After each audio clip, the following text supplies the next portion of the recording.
Hi guys, let's have a look at the 6 in the Enneagram.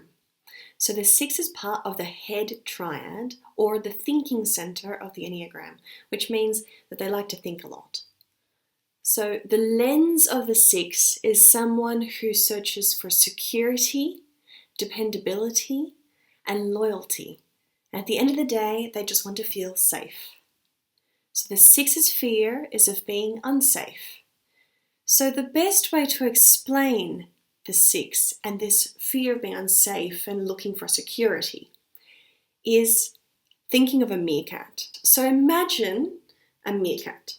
A meerkat lives life in doing one of two things predominantly. The first thing is searching for danger. What could go wrong? Is a hyena there? Is a hyena coming? Is someone going to, let's say as humans, is someone going to backstab me? Is my partner going to cheat on me? Is that going to happen? Do I have enough financial security? So constantly searching. They are hyper vigilant and scanning for threats. Always prepared for if something goes wrong, what am I going to do about it?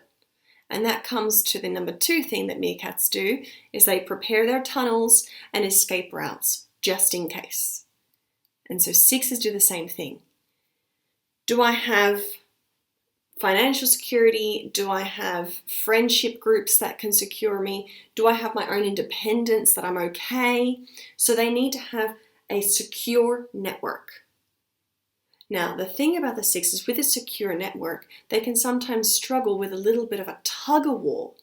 I want my independence, but I also need to make sure people are there for me. But I want my independence, but I need to have security from people, but I want my independence. So it's a constant tug-of-war between the two. So this need to be safe explains as well the 6's need for loyalty and dependability, which comes from their behavioural style, which is compliant, dutiful. I'm here for you. What's my duty? My duty is to be here for you, to be dependable, to be loyal to you once I trust you. And I expect the same in return. If I'm loyal to you and I'm there for you and I'm on call if you need me, I expect the same from you in return. And hence the 6 is a little bit different to other compliant dutiful types because they actually say, most of the time, what they want. So when I say most of the time and sometimes, it's because there's multiple layers to each type, as I've mentioned. So I'm going to talk another time about subtypes. But a 6 in general, their lens is searching for this security. So I also want to make sure that I can trust you if something goes wrong. But the 6 is always aware, well, what if you're not there? So even with friends or family or partners or long-term partners, the 6 can sometimes have a trust issue or a difficulty. This is something the 6 can learn. The 6 can learn to be trustful, to be trusting, but it is sometimes a journey for a 6 to get there. So a 6's behavioural style is emotional truth, which is what I call it, or also known as reactive. So the emotional truth means that they share how they feel. So they say, well, I want you to be there for me. I did this for you, so I expect it in return. Why didn't you do this for me? Are you going to hurt me? Or maybe even just saying to a friend, I'm not sure if I trust him or her. So very open. And that's also how you can see the compliant dutiful is a little bit more front on, honest, and straightforward from the 6. So there's 2 types of 6s. So both see the danger, they're aware of it, hyper alert. Both have their tunnels, have their escape routes, have their security from their family, friends, network.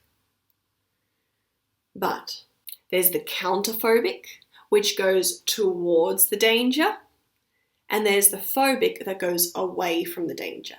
So for example, a phobic will see, I'm not very sure about this relationship, so I'm going to end it. I'm not really sure about this social setting, so I'm going to just sit back and be really quiet, or I'm going to say that I'm sick and not go.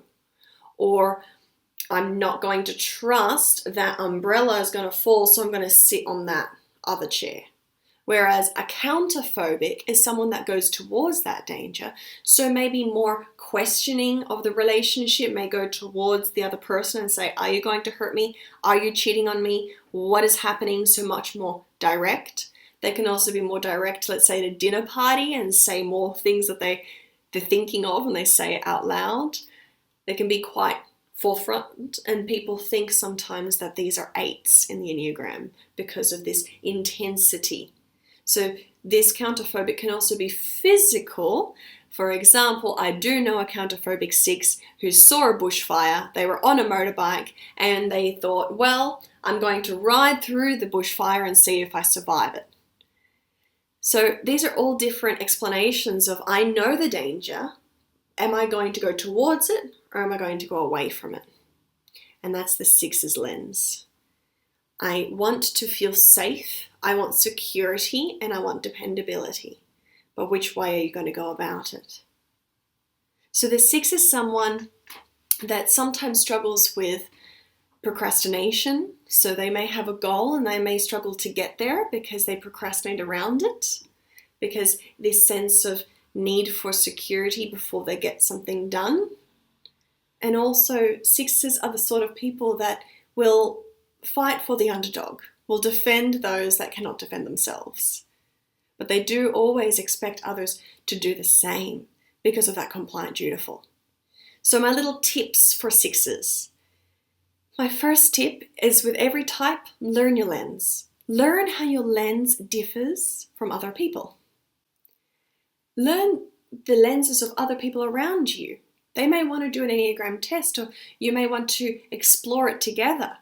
See how they differ from you and celebrate those differences. We don't all want to be the same.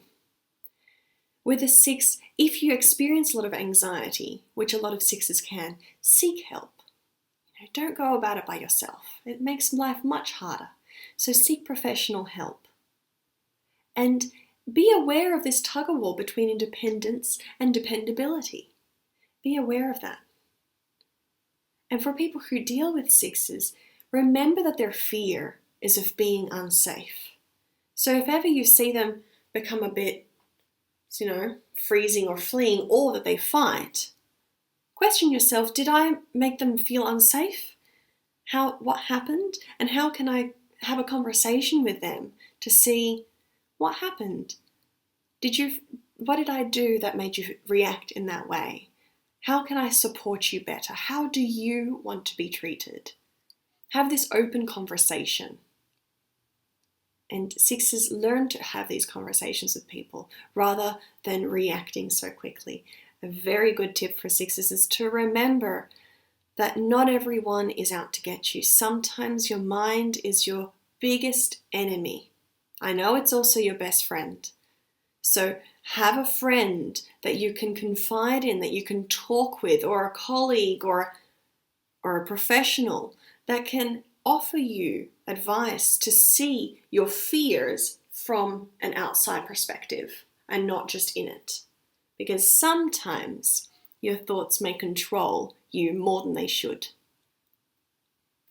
So if you're a 6, let me know a little bit below. Like, what's it like being a 6?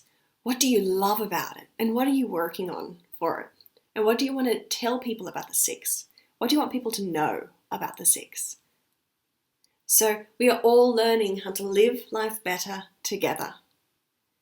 Subscribe below for weekly Enneagram videos, and I look forward to seeing you next time.